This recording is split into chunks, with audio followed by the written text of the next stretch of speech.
Imagine a man who took the greatest pain of his life and tried to lock it inside stone walls.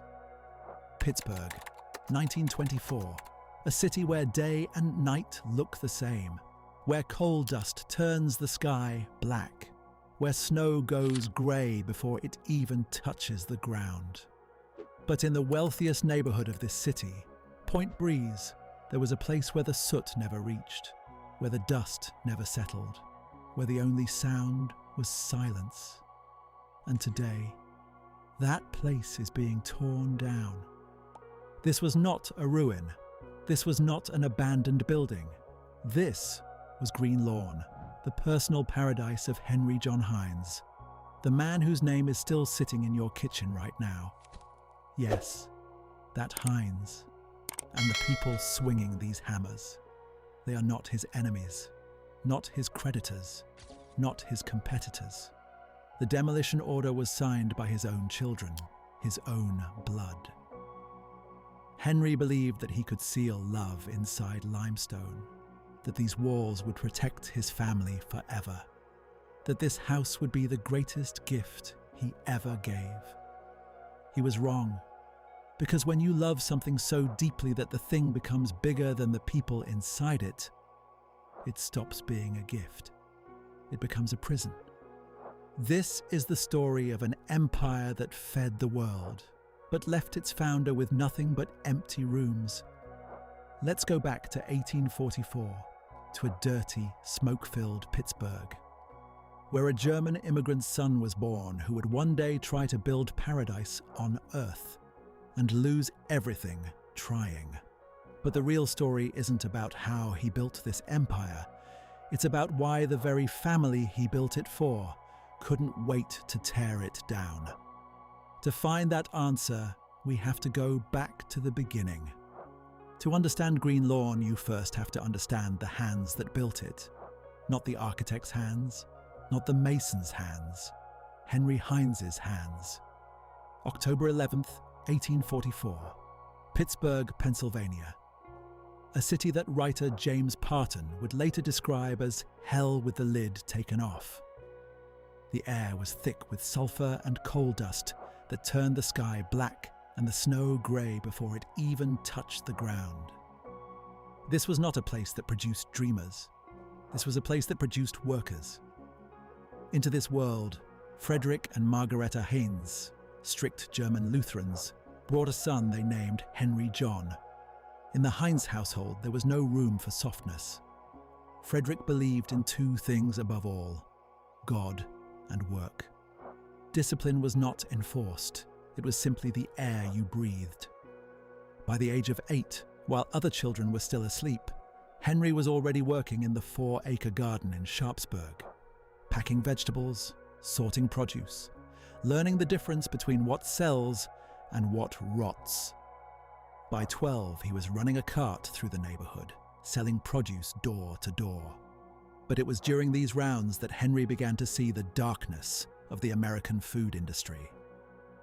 In the mid-19th century, the food industry was built on deception. Flour had plaster mixed in to add weight. Cocoa had brick dust. Horseradish, the product Henry's mother made by hand, was routinely cut with cheap turnips or sand. To hide this fraud, everything was sold in dark, opaque bottles, green or brown. The darkness was not accidental. The darkness was the business model. Henry looked at this and felt something beyond anger. He felt contempt. In a house where your word was your bond and the Lutheran gods saw everything, hiding something was not just dishonest, it was shameful. So he made a decision that people thought was financial suicide. He began selling his mother's horseradish in completely transparent glass jars. Clear, see-through, nothing hidden. Every practical argument was against it. Clear glass cost more and broke easier. But Henry understood that trust was the rarest currency of all. Transparency was not just his strategy. Transparency was his soul. But the path to the top was not a straight line. Before building an empire, Heinz had to endure complete destruction. 1875. The United States is bleeding from the financial panic. Banks are collapsing and factories are shutting down. And Henry Heinz, the man who built everything on transparency, is about to watch his world shatter. His first company, Heinz, Noble and Company, gone, bankrupt. For most men, bankruptcy is a financial problem. For Henry Heinz, it was a death sentence on his identity. He was 30 years old, a Lutheran raised under the iron discipline of a father who believed a man's character was as transparent as the glass jars he sold. And now, the world was looking through that glass and seeing failure. December 1875. It gets worse. Heinz is arrested, charged with fraud. The man who revolutionized the industry so the world could see he had nothing to hide is now publicly accused of hiding the truth. The charges do not hold, but it doesn't matter. In the 19th century, in his diary, a record he will never show another living soul, he writes lines so heavy with humiliation that the pages feel heavy to hold. This was not the loss of money, this was moral death. But right here, at the very bottom, the real Henry Heinz is born. Most men would have walked away clean. The law legally erased his debts. He owed nothing. But Henry was not built by laws. He was built in a garden in Sharpsburg by a father who believed God was watching, even when the judge was not. He opens a fresh page in a new ledger. He begins to write a list. Every creditor, every name, every cent. He calls it his Book of Moral Debts. He makes a vow. Every single person on this list will be repaid with interest, even if it takes the rest of his life. The following years are a story of manic labor. Heinz works 18 hours a day. He turns vegetable canning into a clinical science. By 1890, the impossible happens. He has not only repaid every cent from that book, he has become one of the richest men in Pittsburgh. But he is no longer the naive boy with a basket of horseradish. He has learned a hard, cold truth. In this world, to be respected, it is not enough to be honest. You need to be grandiose. You need to build something so big that no one can ever look down on you again. He begins to look at the mansions of the old aristocracy, the bankers who once turned their backs on the pickle seller. He decides to build a fortress that will eclipse them all, a sanctuary where the grime of Pittsburgh and the shame of 1875 can never penetrate. He signs the documents for the land in 1892. It is to be his paradise, his crystal castle. But as the first stone is laid, a new clock begins to tick. A countdown to a tragedy that all the money in the world and all the transparent glass in the world cannot stop. In the world of Pittsburgh's industrial magnates, a wife had one function. She was proof of status, proof of arrival, the most expensive item in the house. Henry Heinz did not have this kind of wife. Her name was Sarah Sally Sloane Young. They married in 1869. Sally came from a respected family of Scottish-Irish Presbyterians. For the son of German immigrants, this was no small thing socially. But status had nothing to do with why Henry needed this woman. Sally possessed something Henry simply did not have: stillness. While Henry's German blood pushed him toward aggression and relentless forward motion, Sally's Scottish-Irish temperament was immovable, stoic, patient. This union of two worlds, German aggressive enterprise and British stoic restraint, became the invisible axis around which the entire Heinz Empire revolved.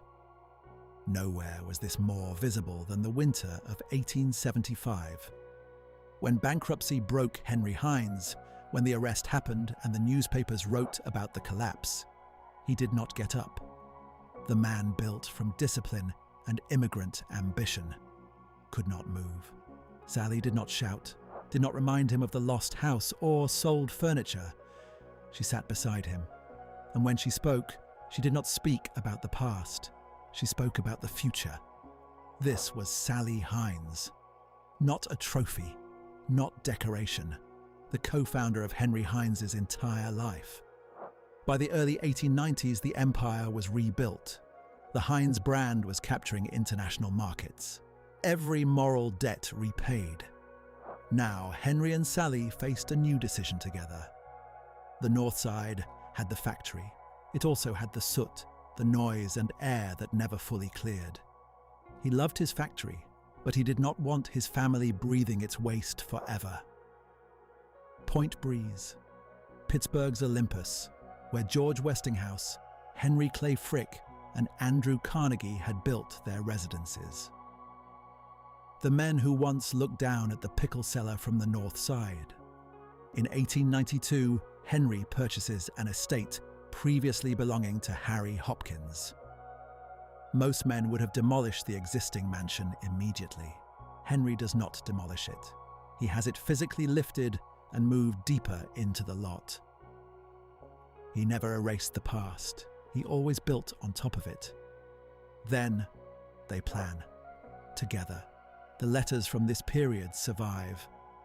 What cuts through 19th century formality is surprising tenderness. Henry writing to Sally about wallpaper patterns, fireplace placement, garden paths wide enough for children to run freely. Not the letters of a man building a monument. The letters of a man building a home for someone he loves. 3 floors, 30 rooms, its own power plant. Air filtration keeping Pittsburgh's soot outside. 10 greenhouses where orchids bloom while snow falls outside the glass. All while craftsmen applied final gilding to the plasterwork and gardeners planted rare roses. Something invisible was already happening inside the woman at the center of all of it. The walls rose higher every week, but the foundation on which Henry Heinz's soul truly rested, his wife, his stillness, his fixed point, had already developed a crack too small for anyone to see. The house built to ring with family voices for generations was quietly preparing itself for a very different sound, interrupted only by the ticking of clocks. If you stood outside the gates of Green Lawn in the early 1900s, the first thing you noticed had nothing to do with architecture. It was the silence. It was a heavy, deliberate silence that felt like a physical weight. Behind that wrought iron fence, Pittsburgh simply stopped. The relentless coal dust that coated every window in the city, the stinging sulfur smell of the steel mills, the deafening roar of industry that never truly left the Pennsylvania air. It all hit an invisible wall at the edge of Henry Heinz's property. You crossed the threshold and entered a different country entirely. Henry Heinz's country, a sovereign state with its own laws, its own climate, and its own artificial atmosphere.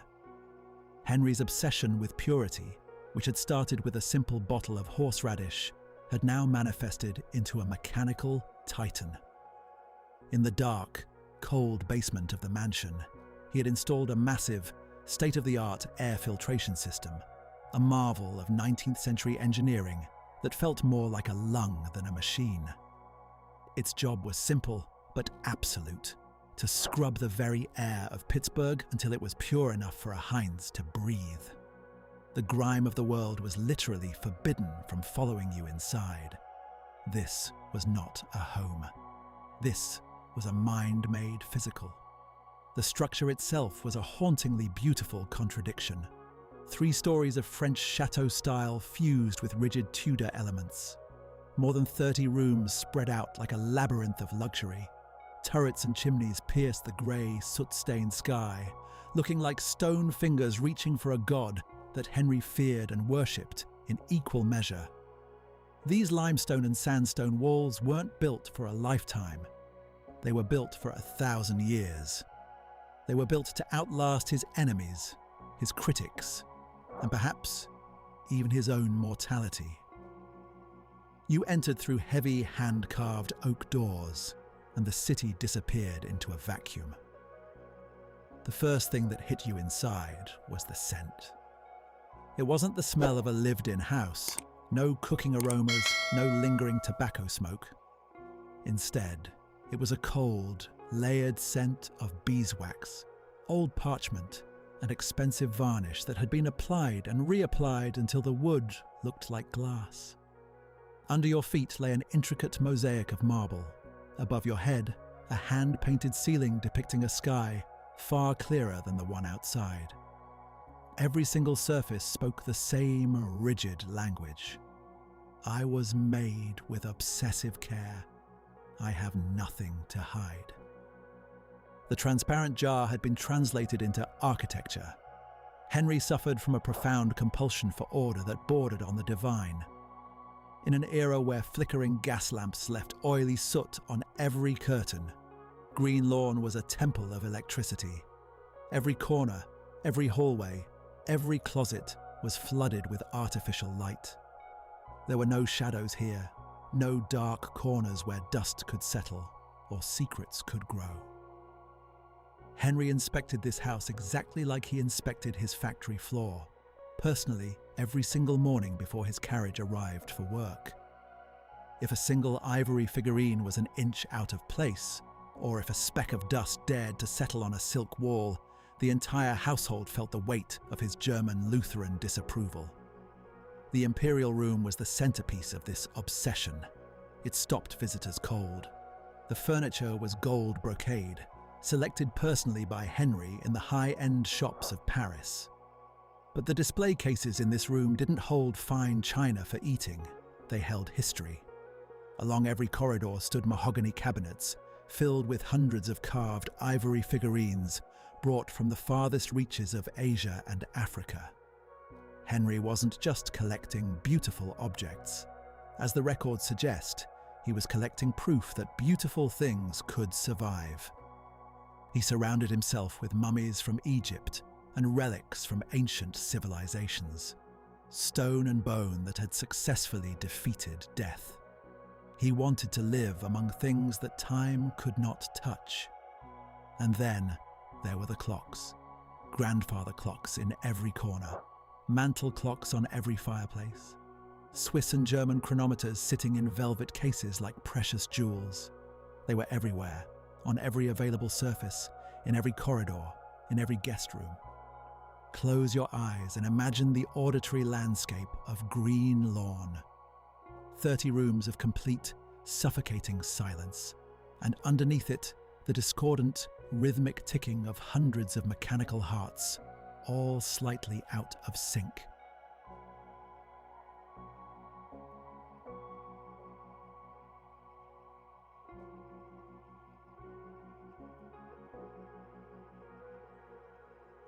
Every week, a specialist was paid a small fortune just to wind them. It was a non-negotiable appointment, because the clocks revealed what the rest of the house tried to conceal. This was a man who had watched time take his fixed point, his wife Sarah, from him. He couldn't stop the clock on her life, but he could own and control every version of time he could find. He wanted time to follow his schedule, to be wound by his hand, to perform within his limestone fortress. The Winter Garden was the brightest, yet most haunting space in the estate. 10 massive greenhouses created a microclimate unlike anything else in the Northern Hemisphere. Orchids bloomed in the dead of January. Exotic fruits ripened in the frost of February. Nature from 4 continents grew together while Pittsburgh's snow pressed helplessly against the outside of the glass, unable to enter the sanctuary. But even here, nature was not allowed to be wild. Every leaf was inspected, every vine was tied. The plants stood in precise, terrifying rows, like jars of ketchup on a factory shelf. Nature had been forced to sign a contract of order. The music room held a full pipe organ that could shake the very foundations of the house. On Sundays, hymns filled every floor, and for a few hours Green Lawn became a private church. There was no frivolity here, no modern art, no nudes, nothing that could disturb the strict, unyielding Lutheran gaze of the man at the head of the table. Speaking of the table, The dining room could seat 30 people with ease. And yet, this was a family of only 6. That table tells you the entire tragedy of Henry Heinz. He wasn't building for the family he actually had, with their human flaws and their desire for freedom. He was building for a phantom dynasty of grandchildren and great-grandchildren that existed only in his mind. He was building a throne room for a future that would never arrive. If you look at the rare photographs of Green Lawn's interiors, you see the ultimate truth of the house. The furniture is arranged with a geometric precision that feels hostile. The rugs have no wrinkles. The silk cushions show no impression of a human body ever sitting in them. The things lie exactly where they were placed decades ago, as if touching them or using them or living in them was a violation of the plan. The man who built his empire on transparency, the man who believed that quality should be visible and that nothing should be hidden, had ended up building a house that was essentially a series of locked display cases. The transparent jar had become a prison, and the house meant to be the warmest, safest sanctuary Henry Heinz ever built was, from the day the first stone was laid, the coldest place on earth. November 29th, 1894, Thanksgiving Day. Across Pittsburgh, tables are set, prayers are being said, families are passing dishes and arguing about nothing important and laughing at things that will be forgotten by morning. The smell of roasting meat in every house, on every street. This is a day designed specifically for gratitude. In Green Lawn, the house still smelling of fresh plaster and new wood, barely finished, the rose gardens not yet fully grown. There is no gratitude. There are only the hurried footsteps of doctors on the mosaic floors and the muffled whispers of servants who do not know what to do with their hands. Upstairs, in one of those 7 bedrooms built for decades of quiet mornings and slow evenings. Sally is dying. She is 51 years old. Just days ago, she was arranging flowers in the rooms she had planned with Henry for years, discussing Christmas, walking the greenhouse paths, checking which orchids were coming in, being the center of the house the way she had always been the center of everything, quietly, without announcement, without needing to be seen doing it. Now the doctors stand at the foot of her bed with nothing useful in their hands. Pneumonia, what physicians of this era called the captain of the army of death, without antibiotics, without ventilators, without any machine that could buy one more hour.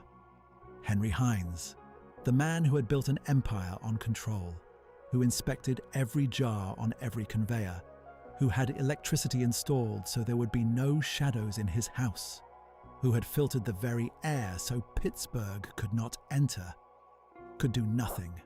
All the millions, all the factories running around the clock, all the famous Heinz efficiency that had rebuilt an empire from bankruptcy and repaid every moral debt, powerless against the inflammation in the lungs of the one person he had built all of it for. He sat beside her the same way she had once sat beside him in that dark bedroom in 1875. But Sally had brought the future with her that day. Henry had nothing to bring. She was gone before December arrived. The house that had never been fully alive went silent in a way that had nothing to do with the psychology of every room transformed overnight. The dining room table that seated 30 now seated 1. The music room organ played hymns on Sundays, but the person who had made music feel like warmth rather than performance was gone.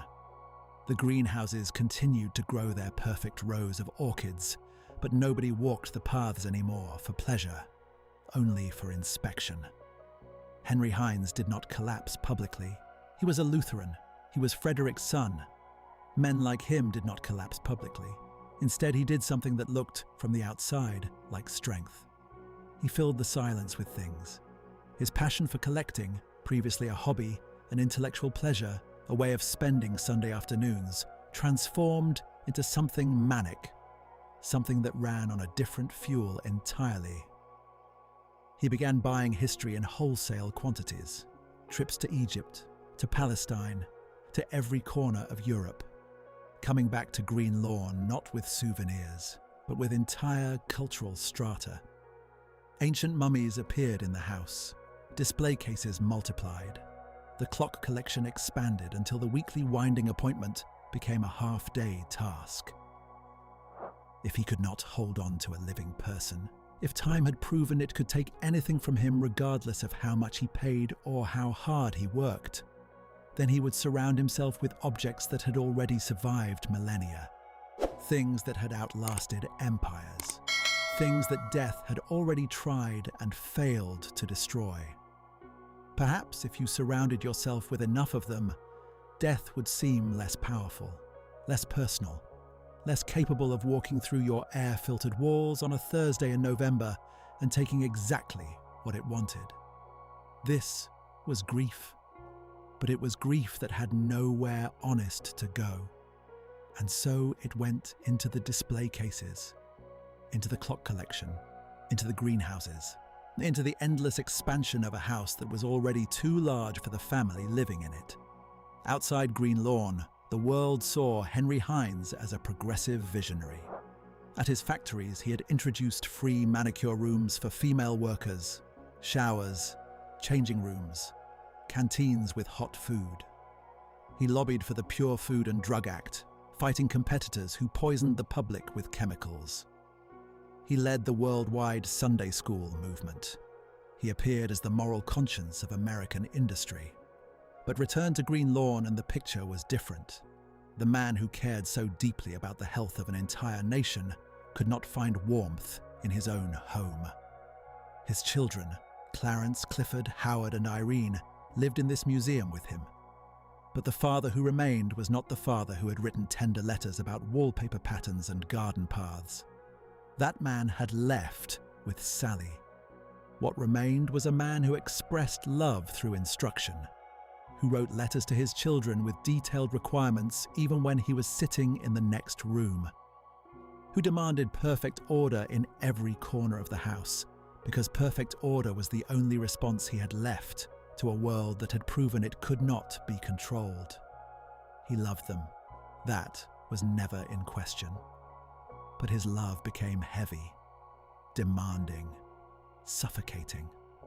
Like the velvet curtains in Green Lawn's windows, beautiful, expensive, and permanently closed against the light. Imagine Howard Heinz's childhood. Your father is a national icon.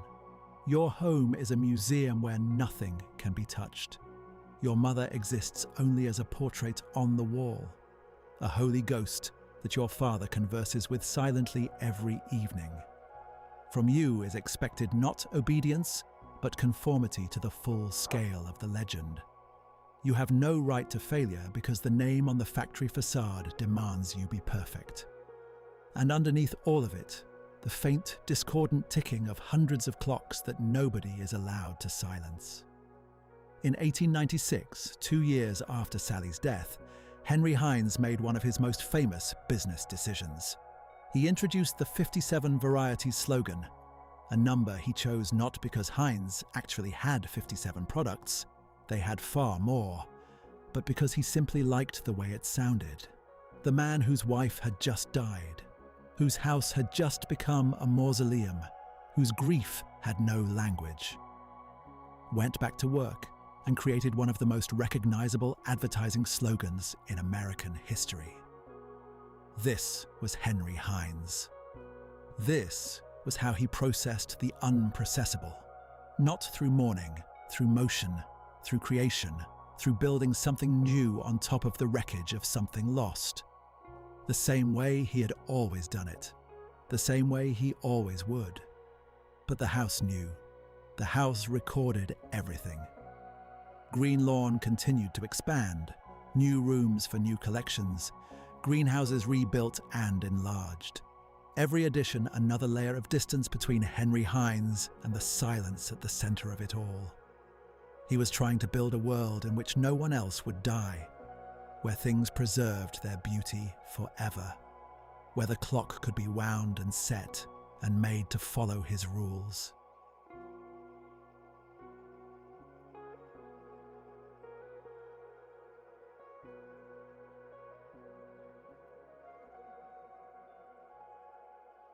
He was trying to build Sally back, one object at a time. It would never be enough. By the early 1900s, Henry Heinz was operating two completely separate lives, and the distance between them was growing every year.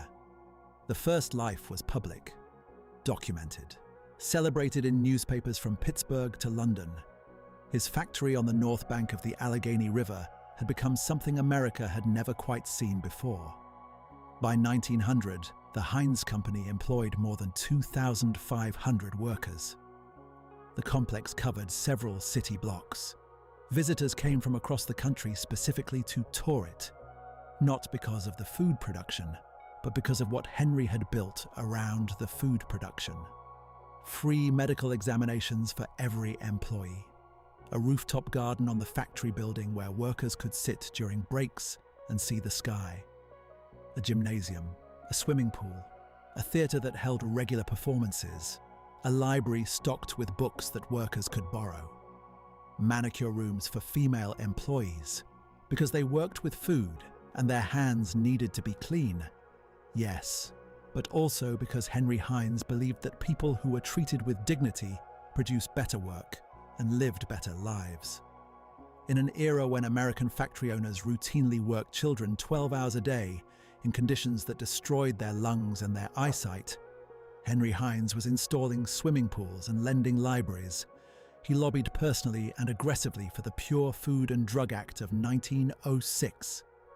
While his competitors fought the legislation because it would expose exactly what they were putting in their products, Henry Heinz stood before Congress and demanded it.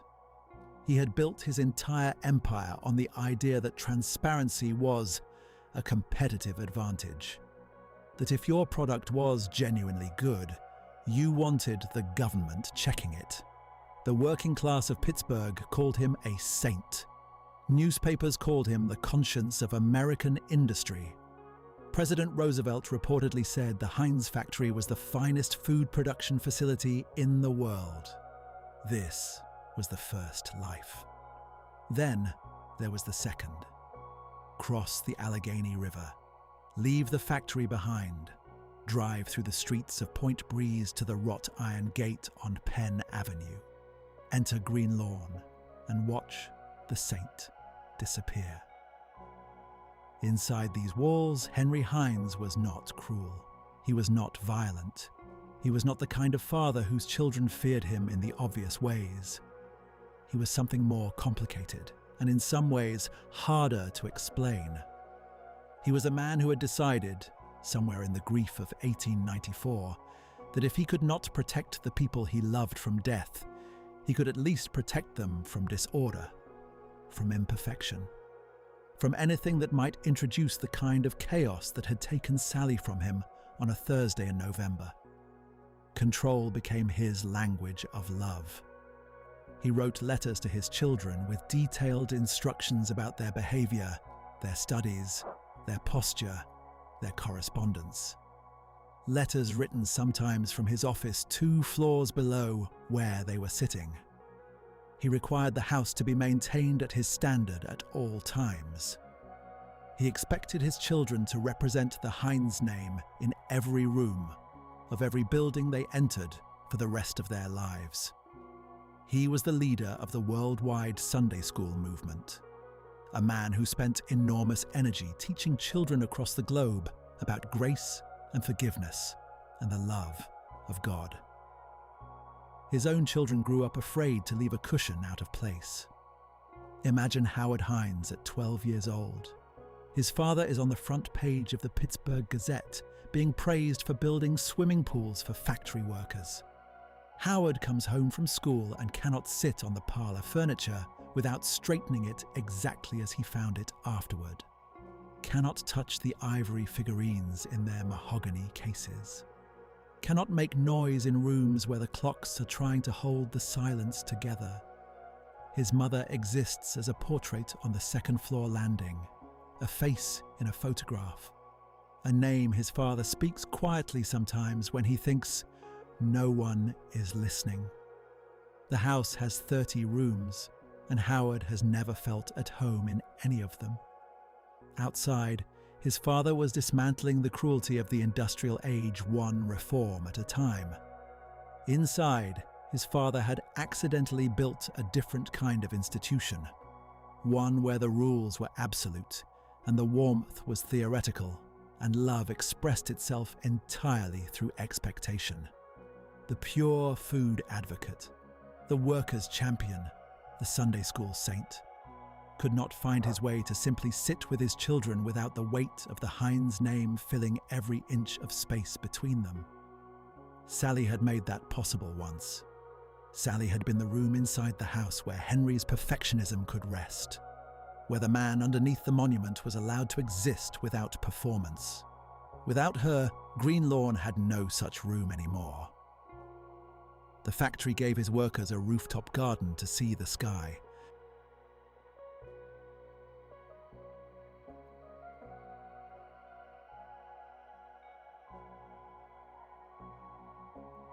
His children lived under a ceiling that never moved. And slowly, so slowly that no one could name the exact moment it happened, the 4 children of Henry and Sally Heinz began to understand something that would take another 20 years to fully express itself in action. This house was not their legacy. This house was their father. And when their father was gone, the house would have no reason to exist. They did not speak this thought out loud. Not yet. They were obedient children raised in the strictest possible tradition of Lutheran discipline.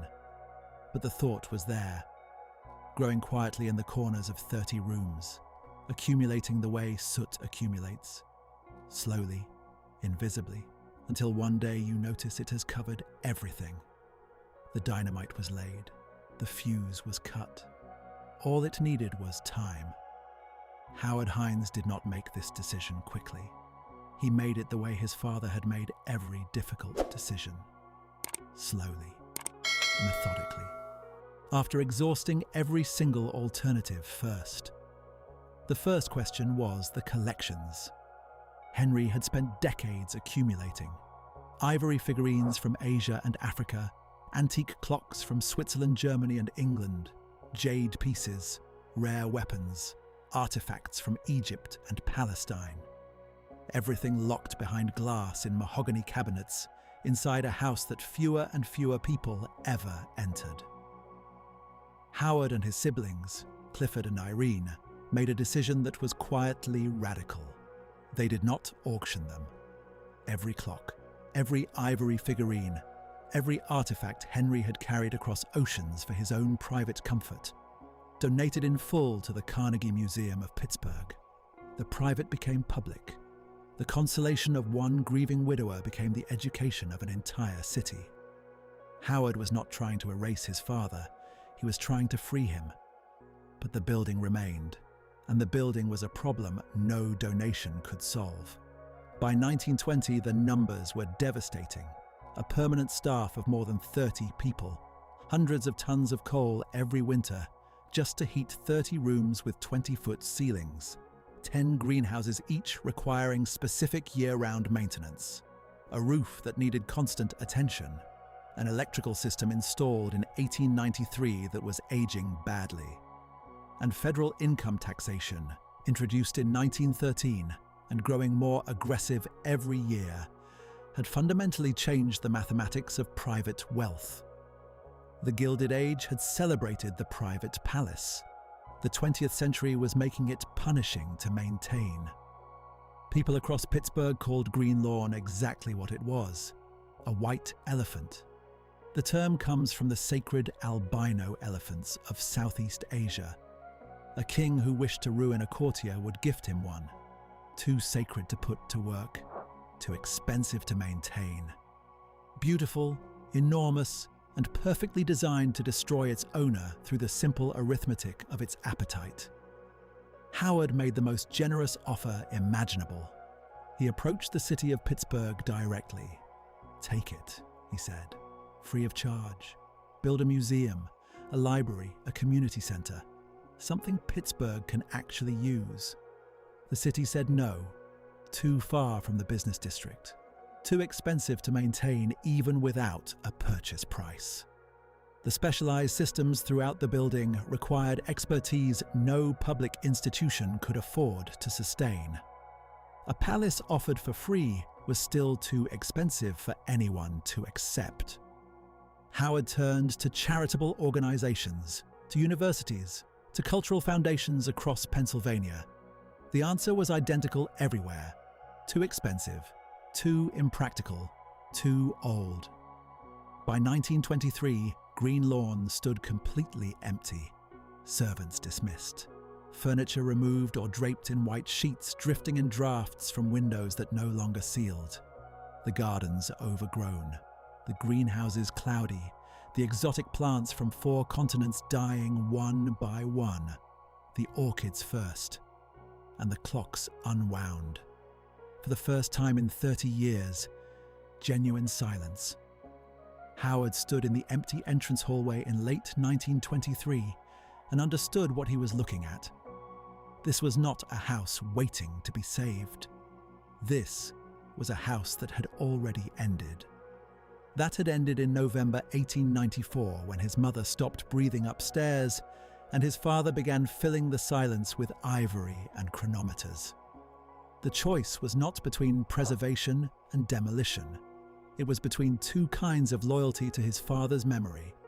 He could spend the inheritance maintaining an empty building as a monument to one man's grief, or he could ask what Henry Heinz had actually believed. Transparency, quality visible to the naked eye, things built for private consolation eventually serving the public good. The collections were already at the Carnegie Museum, already free, already serving Pittsburgh. The building needed to follow, not as a museum, not as a civic center, as something genuinely new, a chapel, open to everyone. In early 1924, the documents were signed. The condition of sale was absolute. The plot must be cleared of all existing structures. The house built as a fortress for centuries was officially declared construction debris. The countdown that had begun on a November afternoon in 1894 finally reached 0. Pittsburgh, 1924. Early morning, Point Breeze District. The air is filled with heavy dust from limestone and sandstone. The sound of sledgehammer blows drowns out the street noise. A group of workers methodically destroys the facade of the building that just a few years ago was called the architectural crown of Pennsylvania. This is not the demolition of slums. This is not the clearing of a site after a fire. This is a deliberate act. The chateau-style walls in French style, those very walls built to stand for centuries, are coming down stone by stone. Huge stained glass windows brought personally from Europe by Henry Heinz are smashed. Carved oak panels that master craftsmen polished by hand for years now lie in piles of construction debris awaiting burning or hauling to the dump. Witnesses to this spectacle are not watching the demolition of a house. They are watching the demolition of a man's entire philosophy. The magnificent oak panels, sold at auction to various buyers across Pennsylvania. The carved Italian marble fireplaces, purchased by people who never knew Henry or Sally. The stained glass windows, scattered across the state, becoming fragments of other people's homes. Decorations in living rooms of families who have no idea where they came from. What had been a single architectural organism, 30 years in the making, built from love and grief and obsessive perfectionism, was dismantled and distributed across the state in pieces. The land, those sacred acres in Point Breeze where orchids had bloomed and Henry had walked every morning checking his pocket watch, was surveyed and divided. Stakes appeared where greenhouse glass had stood. Property lines cut across gardens Henry had designed for generations of grandchildren. In place of the palace, ordinary upper-middle-class homes. Solid, modest, devoid of any grandeur whatsoever. They stand there today, Their owners grilling barbecue in the backyards have no idea that beneath their lawns lies the foundation of one of America's most ambitious architectural dramas. By mid-1924, only two things remain from the majestic estate: the wrought iron fence, still stretching along Penn Avenue, black metal that once separated Henry Heinz's utopia from the dirty industrial city. It no longer guards anything except shadows and memories, a scar on the body of the district, the border of a kingdom that no longer exists. And deep in the block, the old carriage house, the building where Henry's horses once lived and his carriages were stored. Today, a private residence, its brickwork and window shapes betraying its noble origin to anyone who knows what they are looking at. Everything else, gone, a gaping wound in the ground where paradise used to be. But this is not where the story ends. This is where it transforms. Howard Heinz's decision to demolish his father's house was not an act of betrayal. It was an act of alchemy. By destroying the physical body of the legacy, he freed its spirit. The money and energy that would have gone to endless repairs of Green Lawn's rotting roofs, redirected. The inheritance that would have been consumed maintaining empty rooms, preserved, and pointed toward something new. In 1938, 14 years after the last stone of Green Lawn was hauled away, the Heinz Memorial Chapel opened on the campus of the University of Pittsburgh. Neo-Gothic, spires reaching toward the sky. Some of the tallest stained glass windows in the world, windows that fill the interior with coloured light the way Henry's greenhouses once filled his mornings with the smell of orchids. But here is the difference that changes everything. Green Lawn had a gate. The chapel has doors that open.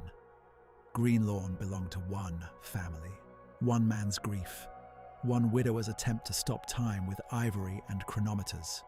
The chapel belongs to students, to townspeople, to tourists, and to anyone who walks across the University of Pittsburgh campus on any day of any year and decides to step inside. Its stained glass windows encode the values that Henry and Sally actually shared: education, culture, spirituality, the belief that beauty should be accessible to every human being regardless of their last name or their bank balance. Howard had understood something his father never quite could. To make Henry Heinz live forever, you had to take him out of the house. You had to give him back to the people. If you walk along Penn Avenue today, past the address where Green Lawn once stood, you will see nothing that announces itself. Modest homes, quiet street, a neighborhood that has forgotten what it used to contain. But look carefully.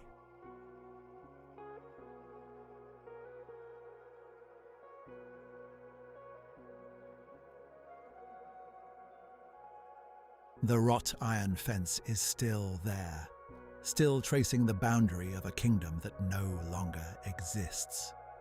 And if you know where to look, deep in the block, the old carriage house still stands, the only physical witness to the scale of what once occupied this ground. 2 survivors, everything else gone.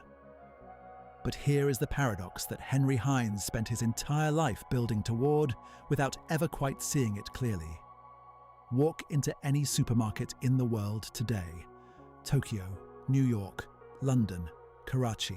It does not matter. You will find his name. The octagonal ketchup bottle. The label design that has barely changed in a century and a half. The brand built on a single radical idea. That quality has nothing to hide. This is his real castle. Not the limestone walls, not the stained glass from Europe, not the ivory figurines now sitting in the Carnegie Museum. A glass bottle, transparent, showing exactly what is inside. He built his first revolution on this idea as a young man selling his mother's horseradish from a cart. And his true monument turned out to be exactly this. Something clear, Something honest, something that millions of people pick up and hold in their hands every single day without knowing the weight of history inside it. The red brick factory on the banks of the Allegheny River, where Henry earned every dollar that built Green Lawn, still stands. Converted today into elite lofts. People pay enormous sums to live inside the factory walls. This is history's final smirk. The place where Henry worked proved more suitable for modern life than the place where he lived. Industrial functionality outlasted Victorian luxury by 100 years and counting. The story of Green Lawn teaches one thing above everything else. You cannot build paradise and then lock the gate. The moment you close the gate, the moment beauty stops serving people and starts serving only your own grief or pride, or need to prove something to bankers who humiliated you in 1875, it begins to die. Slowly, quietly, one unwound clock at a time. Henry Heinz died believing he was leaving his children a palace. His children demolished the palace to save their father's memory from becoming a joke. They turned dead stone into living charity. They took the thing that had been locked away and gave it to the world. And in doing so, they understood their father better than he ever understood himself. He was never the house. He was never the clocks or the ivory or the 30 rooms or the 10 greenhouses. He was the transparent jar, simple, honest, showing exactly what was inside. And that, after all the limestone and all the grief and all the silence, is what survived. The mansion is gone. But if you stand by that old fence on Penn Avenue and listen carefully through the noise of modern traffic, you can still hear it. The ghostly ticking of hundreds of clocks counting time that no billionaire and no heir has ever been able to buy, control, or stop. Time that erases walls, but leaves names.